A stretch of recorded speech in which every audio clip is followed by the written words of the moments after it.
Welcome back to our channel Hasini Rajapudi. ఇదిగోండి మంచి ఒక టేస్టీ కర్రీతో మీ ముందరికి వచ్చినాను. స్ట్రీట్ ఫుడ్ ఎగ్ బుర్జీ అండి. చాలా సింపుల్గా ఈజీగా ఇంట్లో ఎలా తయారు చేయాలో చూద్దాం. ఇదిగోండి నేనైతే ఒక 3 ఆనియన్స్ను, 2 టమాటాలు, 4 పచ్చిమిర్చిని తీసుకొని ఇలా చిన్న చిన్న ముక్కలుగా ఆనియన్స్ను ముందుగా కట్ చేసుకోవాలి.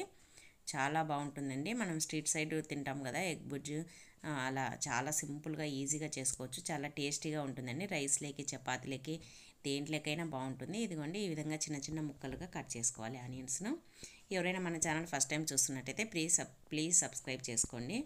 మంచి మంచి వీడియోల కోసం సబ్స్క్రైబ్ చేసుకోండి. ఆల్ అనే ఆప్షన్ క్లిక్ చేయండి.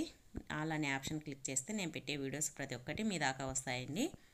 ఇదిగోండి ఇప్పుడైతే ఆనియన్స్ అన్నీ ఇలా చిన్న చిన్న ముక్కలుగా కట్ చేసుకోవాలి. తర్వాత ఇప్పుడు టమాటాలను కూడా ఇలా చిన్న చిన్న ముక్కలుగా కట్ చేసుకోవాలి. చూడండి అన్నీ ఇలా చిన్న చిన్న ముక్కలుగా కట్ చేసి పక్కకు పెట్టేసుకోవాలి. చాలా బాగుంటుందండి ఇది. మనం వేడివేడిగా అప్పటికప్పుడు చేసుకొని తినడానికి సూపర్గా ఉంటుంది. చపాతీ లేకైనా, రైస్ లేకైనా, రోటీస్ లేకైనా, నాన్స్ లేకైనా, వెయిట్ లేకైనా సూపర్ ఉంటుందండి. ఇదిగోండి పచ్చిమిర్చిని కూడా ఇలా చిన్న చిన్న ముక్కలుగా కట్ చేసుకోవాలి. ఈ ఎగ్ బుర్జీ అంటే మా పిల్లలకు చాలా ఇష్టము. ఎక్కువ మేము ఎగ్ బుర్జీ చేసుకుంటాం. నైట్ టైం అయితే ఎక్కువ ఎగ్ బుర్జీ చేసుకుంటామండి. ఇదిగోండి ఇప్పుడు అన్నీ తరిగేసి పెట్టుకున్నాం కదా. ఇప్పుడు ఇంకా స్టవ్ పైన ఒకటి ప్యాన్ పెట్టుకుందామండి. నేనైతే మామూలుగా మనము చపాతీలు అవి కాలుస్తాం కదా పెన్నెము, అది పెట్టేసుకున్నాను స్టవ్ పైన. ఇలాంటి దాంట్లో వెడల్పు దాంట్లో చేసుకుంటే బాగుంటుందండి. టేస్ట్ కూడా బాగా వస్తుంది. అందుకోసమని పెన్నెం పెట్టాను నేను. దీంట్లో ఒక 3 టేబుల్ స్పూన్ల ఆయిల్ వేసుకోవాలి. ఆయిల్ వేసుకొని ముందుగా మనం కట్ చేసి పెట్టుకున్న ఆనియన్స్ అన్నిటిని వేసేసుకోవాలి.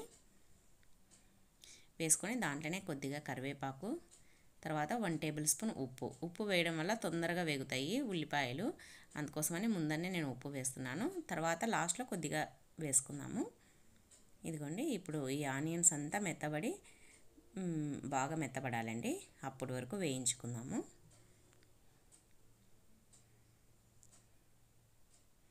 చూడండి ఇలా కలుపుతూ వేయించుకోవాలి. వెడల్పుగా ఉంది కదా పెన్నెం, అందుకోసమని అన్నీ బాగా వేగుతాయండి.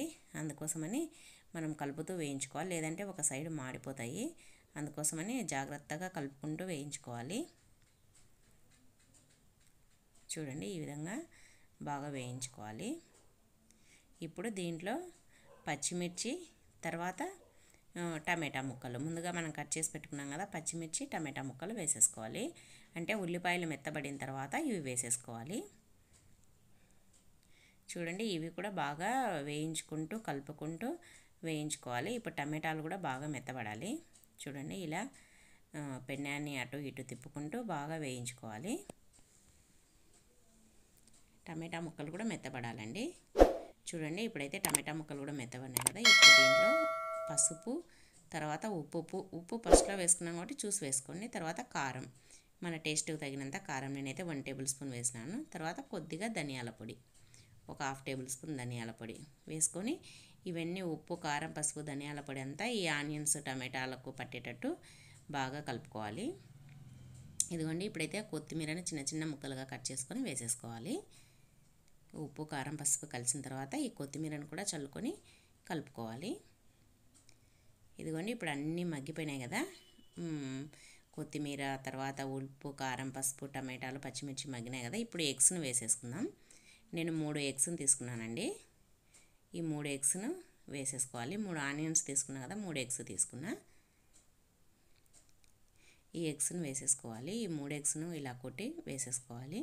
వేసేసుకున్న తర్వాత మనము వెంటనే ఎగ్స్ వేసినాం కదా అనేసి కలపకూడదండి. కొద్దిసేపు ఒక 1 మినిట్ అలానే ఉంచేసేయాలి. అలానే ఉంచితే మరీ చిన్న చిన్న పీసెస్గా కాకుండా నీట్గా వస్తుంది ఎగ్ బుర్జీ అనేది. ఇలా చూడండి ఇలా కొద్దిగా ఉన్న తర్వాత కలుపుకోవాలి. మనం వెంటనే కలపకూడదండి. ఎగ్స్ వేస్తేనే కొద్దిగా అలానే వదిలేసేయాలి 1 నిమిషం పాటు.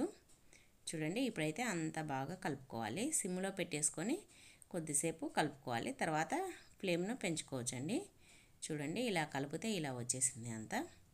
చూడండి సూపర్ టేస్టీగా ఉండే ఎగ్ బుర్జీ రెడీ అయిపోయిందండి. ఇది మనం వేటి లేకైనా తినొచ్చండి. రైస్ లేకి, చపాతీ లేకి, సైడ్ డిష్గా, పప్పుచారు లేకి, వేటి లేకి తిన్నా దీని టేస్టే అదుర్సండి. అంత బాగుంటుంది. చూస్తున్నారు కదండి. ఇంకా స్టవ్ ఆఫ్ చేసుకొని మనం సర్వ్ చేసుకోవడమే. చూస్తున్నారు కదండి. మీకు ఈ వీడియో నచ్చినట్టయితే ప్లీజ్ లైక్ చేయండి, షేర్ చేయండి, సబ్స్క్రైబ్ చేయండి, పక్కనే ఉన్న బెల్ ఐకాన్ని క్లిక్ చేయండి. ఈ వీడియో చూసినందుకు అందరికీ థ్యాంక్ యూ ఫర్ వాచింగ్.